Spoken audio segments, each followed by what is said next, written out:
I am seriously so excited to dive into this one today because we're looking at a text that is literally over 1,400 years old, yet it gives us this surprisingly modern, entirely scientifically backed blueprint for our mental well-being and, well, our ultimate success. Today, we're going to decode the opening verses of Surah Al-Mu'minun. And as you'll see, this isn't just some basic list of religious rituals. No, it's a highly structured, step-by-step architectural plan for building a perfected, totally balanced human being. Okay, let's just quickly run through our agenda. This is our roadmap for the highly structured 7-trade blueprint we're covering today. 1. What is true success? 2. Prayer, Khushu, and mental peace. 3. Total avoidance of the useless. 4. Zakat and self-purification. 5. Strength of character and trust. And 6. The eternal reward, Al-Firdaus. All right, Section 1. What is true success? Before we can actually start building out this blueprint, we have to lay the foundation and completely redefine the actual end goal we're aiming for here. So the very first verse states, "Certainly will the believers have succeeded." But right off the bat, I really want you to reconsider your definition of success. The Arabic word used here is falah. In our modern world, we almost always equate success with what? A massive bank account, viral fame, climbing the corporate ladder. But falah, it goes way, way beyond that super narrow, exhausting definition. There's just a massive contrast here. Falah actually means finding profound peace, right here in this world, living a righteous life, earning God's pleasure, and then ultimately achieving paradise. Actually, the companion Ibn Abbas hit the nail on the head when he called it everlasting success.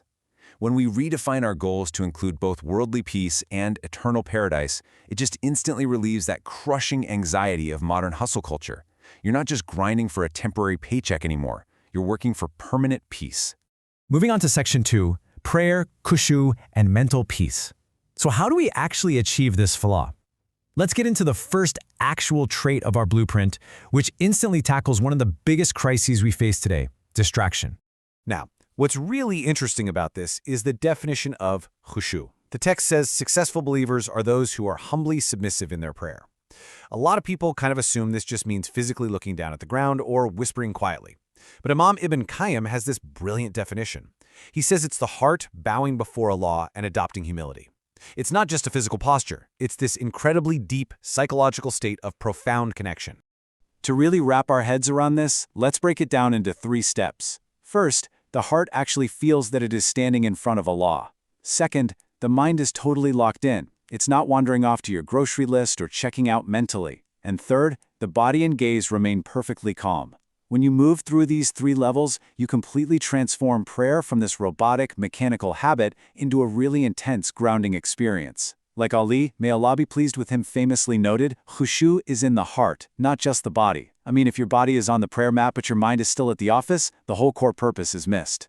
And this is where it gets crazy, because it perfectly shows how way ahead of its time this text really is. Just compare the ancient Islamic concept of Khushu with what modern psychology calls mindfulness and deep focus. Today, all the science tells us that deep focus reduces stress, lowers anxiety, sharpens our attention, and gives us way better emotional control. These believers from 14 centuries ago, they were literally practicing advanced mindfulness 5 times a day. Modern science is just now catching up to how absolutely crucial this is for our mental health. Okay, Section 3, total avoidance of the useless. Now, here's the catch. Once you build up that incredible deep focus, you have to fiercely protect it from all the random noise of the outside world. The very next verse tells us the successful are those who turn away from lagwa, which basically means vain, useless things. Lagwa is anything that brings 0 religious benefit, 0 worldly benefit, totally wastes your time, or drags you into sin. Just think about how perfectly this maps onto our modern habits. Today, lagwa is endless doom scrolling. It's watching completely purposeless videos for 3 hours straight. It's gossiping, spreading rumors, or getting sucked into toxic, useless debates online. The Prophet Muhammad, peace be upon him, actually said in a hadith that a clear sign of a good Muslim is simply leaving alone that which does not concern them. When we put this ancient Islamic trait right next to today's scientific reality, it's just striking. Science absolutely confirms that binging endless short-form videos literally shrinks our attention spans, messes with our working memory, and absolutely tanks our productivity. So this brilliant 1,400-year-old advice to just ruthlessly cut out the useless, it is the perfect antidote to today's crisis of digital burnout and mental fatigue. Let's move to Section 4, Zakat and Self-Purification. As we step into the fourth piece of our blueprint, I'm going to throw a bit of a curveball at you regarding a concept you probably think you completely understand. So the text describes the successful as those who are active in zakat. Now, usually we just translate zakat as giving a portion of our wealth to charity to help the needy. And yes, that is absolutely correct. But scholars point out a second, equally massive meaning. So the crucial point here is that the literal root meaning of zakat is purity and growth. It actually means actively purifying your inner self from sins and continuously growing. It's totally as much about your internal mental and spiritual health as it is about economics. And speaking of internal health, let's talk about something really cool in modern neurology. Let's talk about dopamine. You know that famous brain chemical that's entirely responsible for our sense of reward, motivation, and pleasure? Well, scientific research has basically proven that the physical act of helping others, of giving charity, actually triggers a spike of dopamine in your brain. It permanently boosts your baseline of overall happiness and significantly lowers your risk of depression. So the act of zakat, it serves as a totally natural, incredibly healthy dopamine hit. It perfectly validates this divine command with modern science, proving that giving away your wealth doesn't diminish you at all. Biologically and spiritually, it actually enriches you. Section 5, Strength of Character and Trust.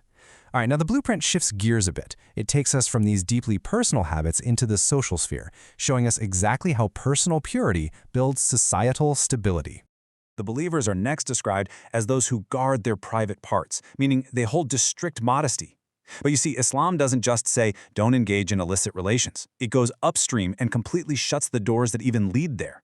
That means proactively protecting your gaze and just completely avoiding vulgar material. Like the Hadith explicitly states, the zina, or adultery, of the eyes is looking. From there, the text praises those who are faithfully true to their amana, their trusts. Now, we usually hear the word trust and think, okay, keeping someone's wallet safe. But the concept here is vastly broader than that. A trust is keeping a friend's secret. It's the responsibility you hold at your job. It's how you manage your knowledge, and even how you manage the time you've been given. And going right hand in hand with trust is the honoring of covenants, which are promises. This means actually following through on the promises you make to other people and, of course, the core promises you make to Allah. Honestly, honoring your trusts and your covenants is the ultimate litmus test of a believer's integrity. It proves you are socially reliable. In fact, there's a very famous hadith that warns us that one of the absolute clearest signs of a hypocrite is that when they make a promise, they break it. Section 6, the Eternal Reward, Al-Firdaus. Let's move forward and see how this all builds up to our grand finale. We are finally at the glorious conclusion, the ultimate payoff of this incredible life blueprint. The final trait mentioned here is that they carefully maintain their prayers. Now, I want you to notice the really beautiful architectural symmetry happening in this text. These traits began all the way back in verse 2 with maintaining focus inside the prayer, and they wrap up right here in verse 9 with safeguarding the prayer itself, meaning praying on time, doing it right, ideally with others. It brilliantly shows that prayer is both the solid foundation at the bottom and the protective roof at the top, holding a successful believer's entire life together. So what's the result of actually applying this blueprint? Verse 10 says, those are the inheritors who will inherit Al-Firdaus. Look closely at that word, inherit. Normally, an heir just receives an estate effortlessly, right? The commentators point out that Allah grants these believers the absolute highest, most magnificent level of paradise, Al-Firdaus, with the ease of receiving an inheritance. The Prophet Muhammad, peace be upon him, always told us to aim high.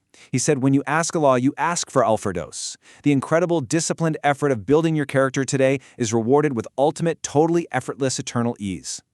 So let's rapidly summarize this whole journey. The successful believer has a heart intimately connected to their Creator through Khushu. They absolutely refuse to waste their precious time on useless noise.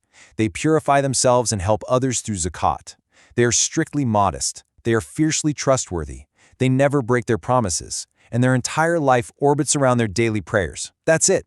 That is the complete, holistic picture of a perfected human being. So, I want to leave you with this final, somewhat provocative question. How complete is your blueprint right now? When you really look at these 7 structural pillars we just covered, which part of your own foundation is rock solid, and which part needs the most work today? Think about it. Thanks so much for hanging out with me to explore this amazing text, and I'll catch you in the next explainer.